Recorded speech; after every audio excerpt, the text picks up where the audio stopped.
that Top of the Pops turned 25. Top of the Pops was iconic.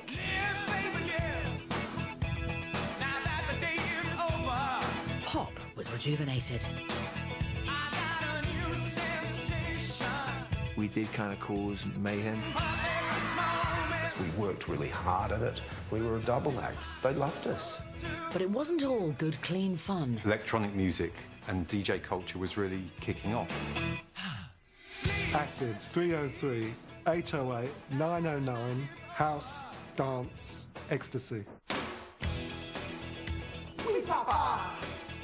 With more music flavours on offer than ever before. Ride around on the floor, just own it. However diverse your taste in tunes, you could find it in the mix or the remix. I didn't like the song until it got to number 4.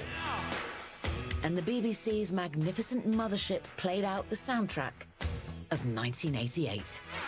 This is the pinnacle of pop. I was at the epicentre of culture.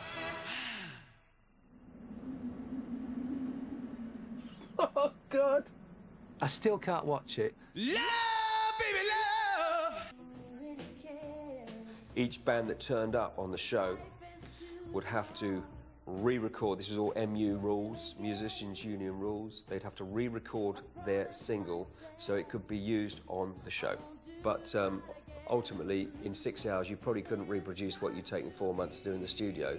So someone would get taken out to lunch while they swapped the tapes over. It was very interesting. If you played the record, and we had copies of the disc there, and exactly in sync with the tape, they played perfectly together, and you could actually make them phase, which is a technical term for meaning they were copies. It's got to be. Aside from the naughty bands who wouldn't play ball and pretend nicely, miming meant a show that ran smoothly from stage to stage. But in 1988, Top of the Pops made the mother of all technical cock-ups and television history. Oh, God. It's making me just feel horrible discussing it again. I still can't watch it. I saw All About Eve for the first time in the summer of 1986. I just thought, wow, what a fantastic voice. I asked Julianne if she would come and sing on her album.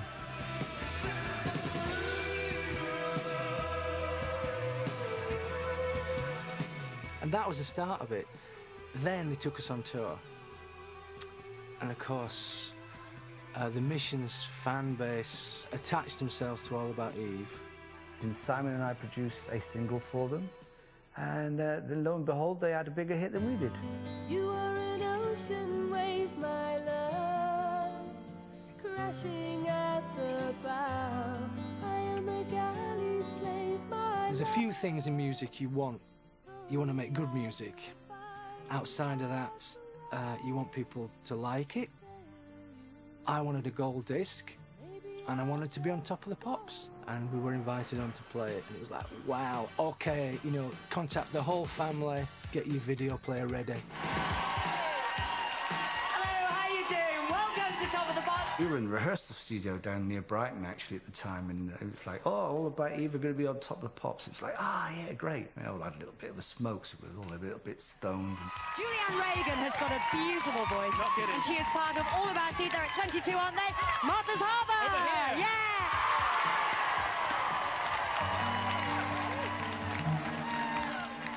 The applause dies down, and you were waiting for the backing track to come on to Mime Along to Live.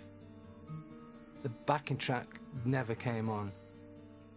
The track was run from sound, because I could hear it on my talkback being run through the microphones in the gallery. So as far as Paul and everyone in the gallery was concerned, the track was there, but it wasn't faded up on the floor. But they obviously couldn't hear the track.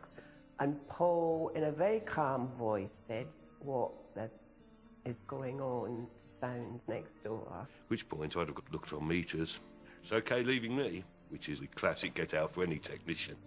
We just got the horror of the red light of the camera, moving from camera to camera, knowing it was going out live. But I remember the air going blue over talkback. Why aren't they singing? What's going on? What's going on? They just thought they were just doing some sort of mad protest. Julianne and Tim just sat there and the music playing, and I was thinking, this is fantastic. God, I wish I thought of this, doing this myself. This is just showing up the farcical miming aspect of being on Top of the Pops. They got the A&R man stood in front of us going, do it live, do it live. And it's like, this guitar's not even in tune, man, you know. And her mic wasn't live. So it was probably actually a dummy mic. So there was no way that they could remedy the situation.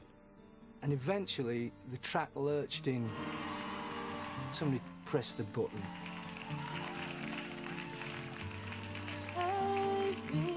We were forced, which was almost even worse, to join in with it. What we should have done is thrown to an emergency VT or something, but no, we didn't. We just stayed on them for an uncomfortable minute and a half. Poor sods.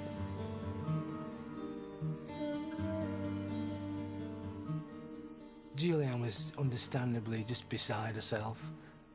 And we both thought, that's it, we had a chance and we've blown it. But they hadn't blown it. As the single climbed the chart, Paul Ciani broke the golden rule of Top of the Pops and invited All About Eve back the following week. This time, everything was live.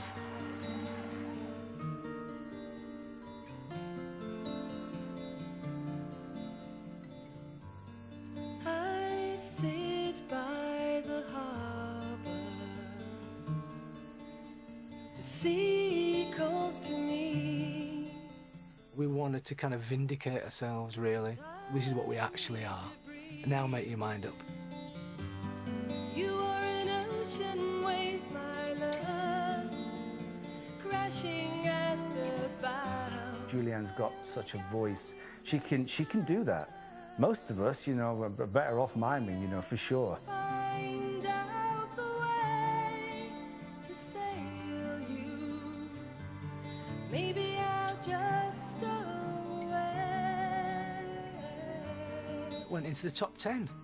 You could argue, would it have done that without the car crash the week before? I don't know. Probably not.